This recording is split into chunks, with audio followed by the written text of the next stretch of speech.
8th class, first lesson, grammar. The best Christmas present in the world. Simple past, past perfect. Simple past, past perfect usage గురించి ఇవ్వడం జరిగిందండి. Simple past tense. I spotted in a junk shop in Bridport. The man said it was made in early 19th century.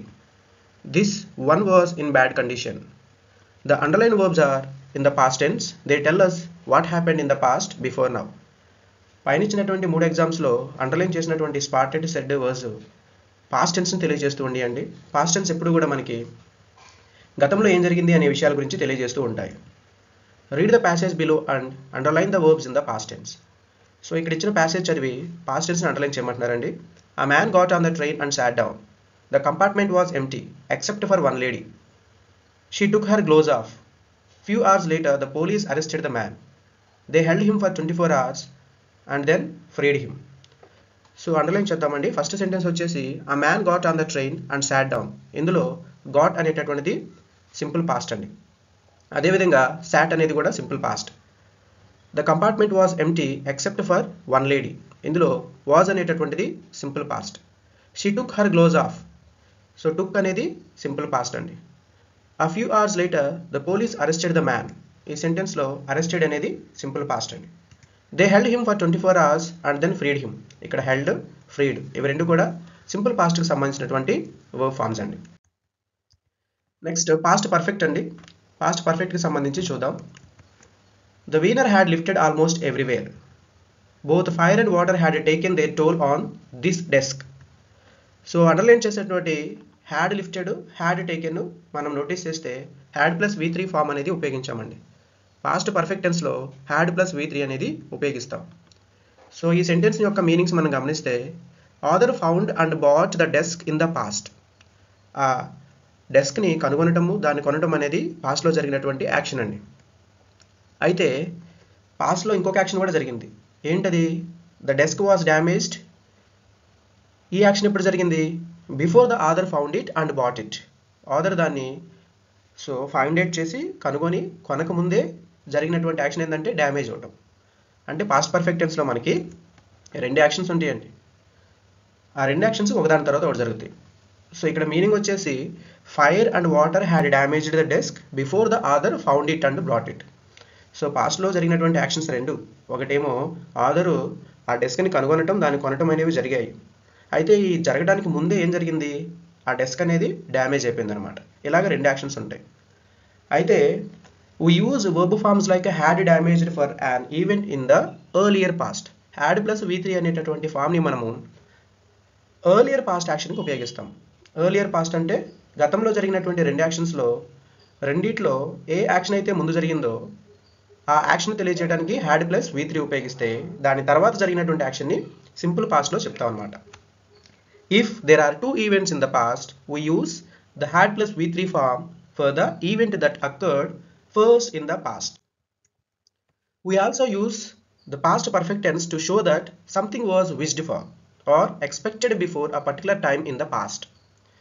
గతంలో ఒక particular time కంటే ముందే మనము ఏం కావాలని కోరుకున్నామో, మన విష్ కానీ మనం ఎక్స్పెక్ట్ చేసింది కానీ జరగాలని కోరుకున్నటువంటి విషయాలను కూడా పాస్ట్ పర్ఫెక్ట్ అంటే హ్యాడ్ ప్లస్ V3 ఉపయోగించి చెప్తామండి. For example, I had always wanted one. So గతంలో ఒక పర్టికులర్ టైం కంటే ముందుగానే ఆథర్ కావాలి అనుకున్నది ఏంటంటే ఒక డెస్క్ తను కలిగి ఉండాలి అని చెప్పేసి అనుకున్నాడు. సో దాన్ని మనం పాస్ట్ పర్ఫెక్ట్లో I had always wanted one. నేను అలాంటి డెస్క్ ఒకటి కావాలని చెప్పేసి అనుకున్నాను, కొనడానికి ఇప్పుడు తీరింది అన్నట్లుగా. సో అంతేకాదండి, past perfect simple past usage ఎలా ఉంటుందంటే simultaneous actions in the past, one action after another action in the past. ఇలా 2 రకాలుగా ఉంటాయండి. సైమల్టేనియస్ అంటే 2 యాక్షన్స్ మధ్య గ్యాప్ లేకుండా ఒకేసారి జరగటం. అలాంటి యాక్షన్స్ని మనం సింపుల్ పాస్ట్లోనే చెప్తాము. ఇక్కడ 2 యాక్షన్స్ ఉన్నా కూడా పాస్ట్ పర్ఫెక్ట్ అనేది యూజ్ చేయం, ఎందుకంటే 2 యాక్షన్స్ మధ్య గ్యాప్ అనేది ఉండదు. సో అలాంటి ఒక ఎగ్జాంపుల్ వచ్చేసి when I reached the station the train had left. అయితే ఒక యాక్షన్కి ఇంకొక యాక్షన్కి గ్యాప్ ఉండి ఒకదాని తర్వాత ఇంకొక యాక్షన్ జరిగిన సందర్భాల్లో earlier past action had plus V3తో చెప్పేసి దాని తర్వాత జరిగినటువంటి పాస్ట్ ఫామ్ని సింపుల్ పాస్ట్లో చెప్తాం, పాస్ట్ యాక్షన్ని. For example, when I reached the station the train had left. ఇక్కడ ట్రైన్ వెళ్ళిపోవడం అనేది ఎర్లియర్ పాస్ట్, తర్వాత జరిగినటువంటి action reached the station. Explanation మనం జాగ్రత్తగా గమనిస్తే in the first sentence simple past tense left was used in the main class. Hence, the sentence means the speaker was able to get the train. So మనం simple paste వాడామండి రెండు యాక్షన్స్లో కూడా. దాని అర్థం ఏంటంటే the train స్టేషన్కి రావటము, train ఆ station నుంచి కదలటము, స్టార్ట్ అవటము, ఇవి రెండు ఒకేసారి జరిగాయి గతంలో. అంటే ఆదర్ ట్రై చేస్తే ఈ ట్రైన్ క్యాచ్ చేయగలడు, పరిగెత్తేసి ఎక్కగలడు. ఎందుకంటే ఆ ట్రైన్ లెఫ్ట్ అవటము, ఆదర్ స్టేషన్కి రీచ్ అవటము రెండు ఒకసారి జరిగాయి కాబట్టి. కానీ రెండో యాక్షన్ చూస్తే but in the second sentence past perfect అంటే హ్యాడ్ ప్లస్ V3 కదండి, had plus V3. Past perfect tense had left was used in the main clause. This sentence means the speaker missed the train as he reached the station late.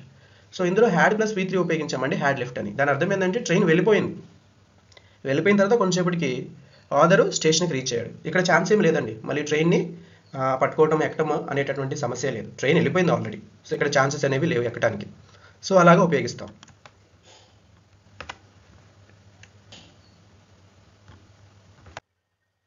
Fill in the blanks using the correct forms of the verbs in the bracket.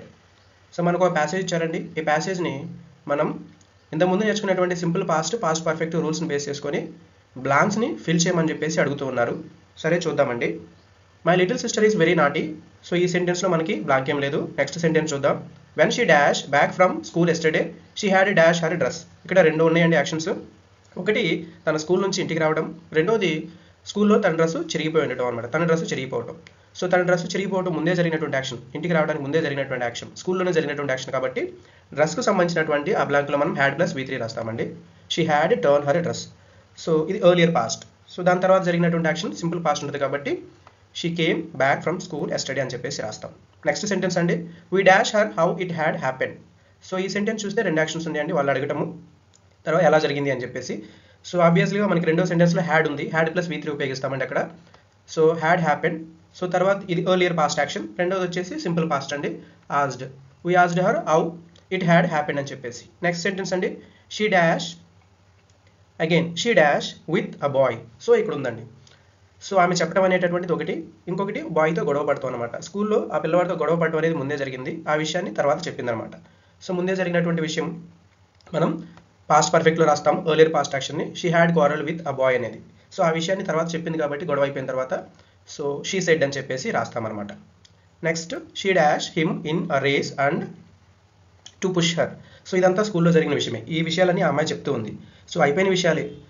So earlier past action కాబట్టి ఇది కూడా past పర్ఫెక్టే రాస్తామండి. She had beaten him a race and so he had tried to push her. ఇది కూడా earlier past action అండి. So తను చెప్తూ ఉంది కాబట్టి ఎర్లియర్ పాస్ట్లో ఎన్ని యాక్షన్స్ జరిగాయి అన్ని యాక్షన్స్ కూడా పాస్ట్ పర్ఫెక్ట్లోనే ఉంటాయి కాబట్టి she had told the teacher and so he had chased her and she had fallen down and had torn her dress. So తను చెప్పడం స్టార్ట్ చేసింది. ఎర్లియర్ పాస్ట్లో ఏ విషయాలు జరిగాయో ఎర్లియర్ పాస్ట్లో జరిగిన విషయాలన్నీ కూడా మనం పాస్ట్ పర్ఫెక్ట్ టెన్స్ ఉపయోగించి చెప్పడం అనేది ఇక్కడ జరిగిందండి. సో మీకు అర్థమైంది అనుకుంటా. ఎర్లియర్ పాస్ట్ యాక్షన్స్ అన్ని కూడా హ్యాడ్ ప్లస్ V3 ఉపయోగించి చెప్పి సో దాని తర్వాత జరిగిన యాక్షన్ సింపుల్ పాస్ట్లో చెప్పాలి.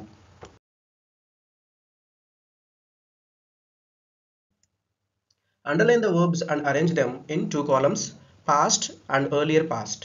సో గతంలో జరిగిన విషయాలు, గతంలో ఒక యాక్షన్ జరగడానికంటే ముందే జరిగినటువంటి యాక్షన్ యొక్క విషయాలకు సంబంధించినటువంటి వర్బ్ ఫార్మ్స్ ఈ సెంటెన్సెస్లో అండర్లైన్ చేయమంటున్నారండి. ఫస్ట్ సెంటెన్స్ వచ్చేసి my friend set out to see the caves in the next town but I stayed at home because I had seen them already. ఇందులో సెట్ అవుట్ అనేటటువంటిది simple past అండి, అదేవిధంగా stayed అనేది కూడా simple past, had seen అనేది కూడా earlier past.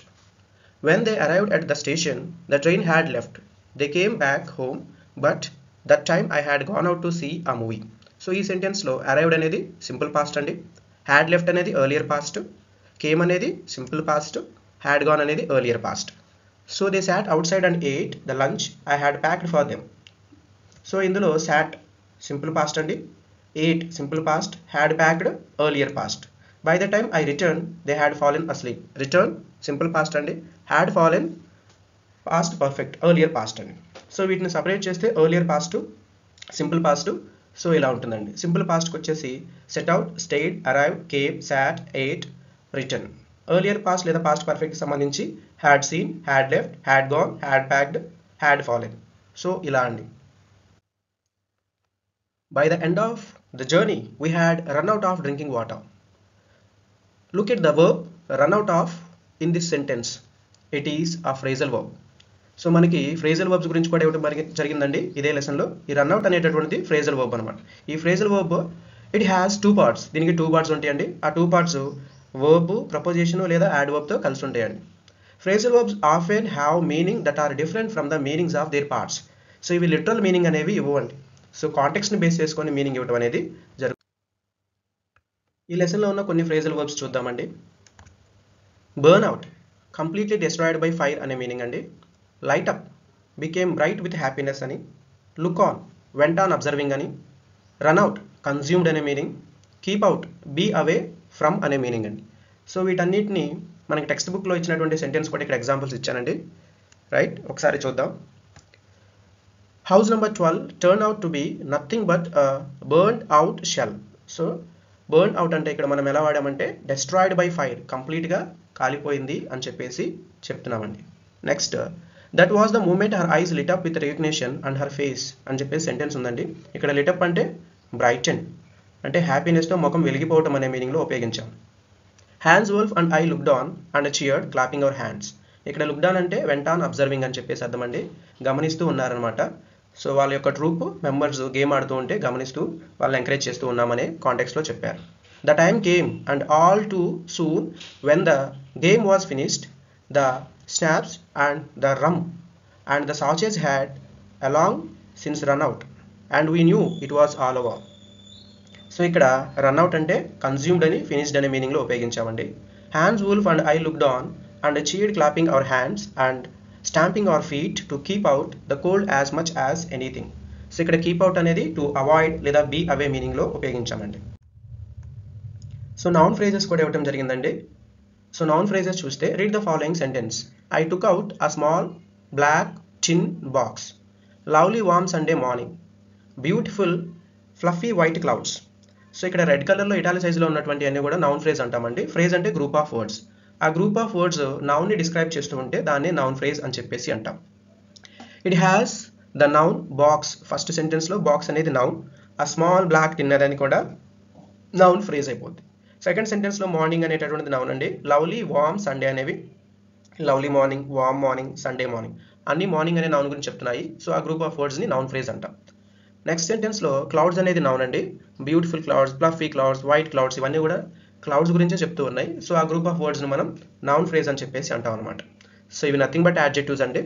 So నౌన్తో వస్తూ ఉంటాయి అన్నమాట. అంతేకాదు ఈ యాడ్జెక్టివ్స్ ఒక ఆర్డర్ అనేది ఉందండి. ఈ నౌన్ ఫ్రేజ్లో ఉన్నటువంటి యాడ్జెక్టివ్స్ 2 కంటే ఎక్కువ వస్తూ ఉంటాయి కాబట్టి వాటిని ఒక ఆర్డర్లో రాయాలి. సో ఫస్ట్ సైజ్ స్మాలా, బిగ్గా అనేటటువంటిది, తర్వాత కలర్ బ్లాకా, వైటా అనేటటువంటిది, మెటీరియల్ దేంతో తయారు చేశారు అనేటటువంటిది ఒక ఆర్డర్ ఫాలో అయ్యాము చూస్తే. సో ఫస్ట్ స్మాల్ సైజ్ అని చెప్పాము, తర్వాత బ్లాక్ అనే కలర్ గురించి చెప్పాము, తర్వాత మెటీరియల్ టిన్తో తయారు చేశారని చెప్పేసి చెప్పాము. We rarely use more than 4 adjectives before a noun and there is no rigid order in they are used, though there is a preferred order of modifiers adjectives in noun phrase as given below. So ఈ adjectives వాడడానికి ఒక order అనేది ఉందండి. Order వచ్చేసి first determiner ఉపయోగిస్తాం. Determiner అంటే articles అండి. ఏ, an, the లేదా మై అనేది కూడా ఉపయోగిస్తాము.